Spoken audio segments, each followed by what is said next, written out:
अच्छी बात पूछी। अतः मैं तुमसे यह कहूँगा, विस्तार पूर्वक धर्मराज जी की यम द्वितीया को सुने। कार्तिक मास के द्वितीया यम द्वितीया होती है। युधिष्ठिर जी बोले, कार्तिक और चैत्र मास की यम द्वितीया में जिसकी नाभि में कमल है, उन भगवान के 4 मुख वाले ब्रह्मा जी उत्पन्न हुए, जिन्हें भगवान के चारों वेद कहे उत्पन्न करने वाले सब योगियों की गति हो। अतः मेरी आज्ञा से संपूर्ण जगत को शीघ्र रचो। हे राजन, श्री हरि के इन वचनों को सुन ब्रह्मा जी प्रसन्नित होकर मुख से ब्राह्मणों को, भुजाओं से क्षत्रियों को, जंघाओं से वैश्यों को तथा पैरों से शूद्रों को उत्पन्न किया। इसके बाद देव, गंधर्व, दानव और राक्षस पैदा किए। पिशाच, सर्प, नाग, जल जीव जी को दी। कश्यप जी देव, दानव और राक्षस पैदा हुए तथा गंधर्व से 50 गौ और पक्षियों के जात पैदा होकर अपने अपने अधिकारों पर अस्थिर हुई। धर्मराज जी ने ब्रह्मा जी से आकर कहा, हे प्रभु, आपने मुझे तीनों लोगों को अधिकार दिए हैं, किंतु सहायक के बिना मैं कहाँ कैसे ठहर सकूंगा। ब्रह्मा जी बोले, हे धर्मराज, मैं तुम्हारे अधिकारों में सहायता करूंगा। इतना कह ब्रह्मा जी को छोड़ ध्यान में लगे तथा देवताओं के 1000 वर्ष तपस्या पुरुष, तुम मेरी काया से उत्पन्न हुए हो, ये रिकॉर्ड कर। अतः तुम कायस्थ कहलाओगे एवं गुप्त रूप से शरीर में छुपे होने का कारण तुम्हारा नाम चित्रगुप्त रहेगा। तत्पश्चात चित्रगुप्त जी कोटि नमन जाकर चंडी पूजा में लग गए। उपवास कर उन्होंने चंडिका जी की भावना अपने हृदय में की। परम समाधि से उन्होंने ज्वालामुखी देवी जी का जप और श्लोकों से भजन पूजन कर उपासना की। उपासना से प्रसन्न होकर देवी जी ने चित्रगुप्त जी को वर दिया, हे पुत्र, तुमने मेरा आराधना पूजन किया, इसलिए आज मैं तुम्हें 3 वर दिए। तुम परोपकार में कुशल, अपने अधिकार में सदा स्थिर और असीम आयु वाले होंगे। ये 3 वर देकर देवी अंतर्याम हो गई।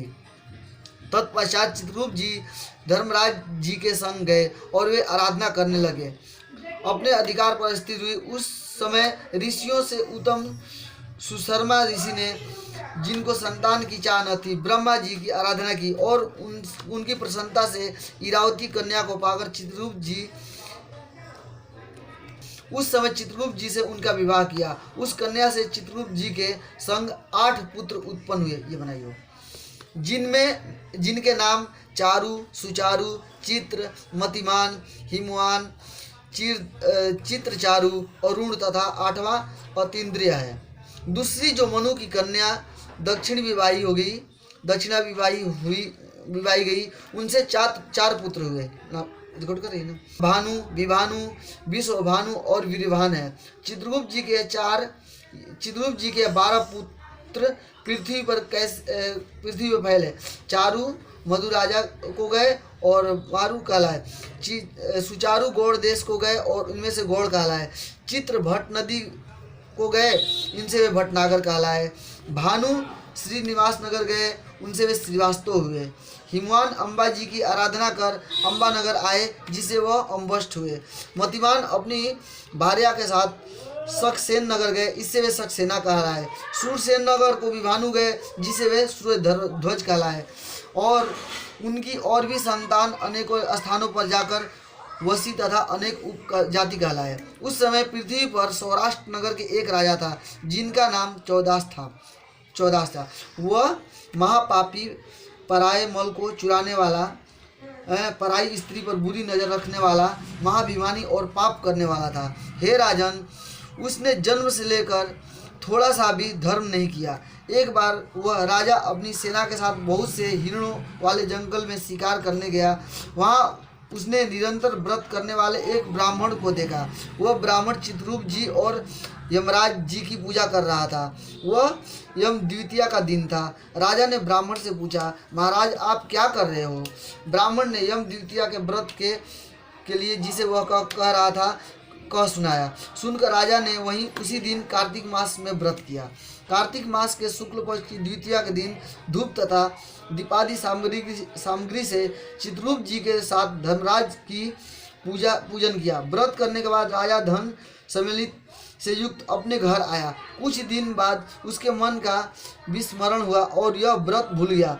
याद आने पर फिर व्रत किया। तत्पश्चात काल संयोग से वह राजा सौ दास मर गया और यमदूतों ने दृढ़ता से उठे बांधकर यमराज जी के पास पहुंचाया।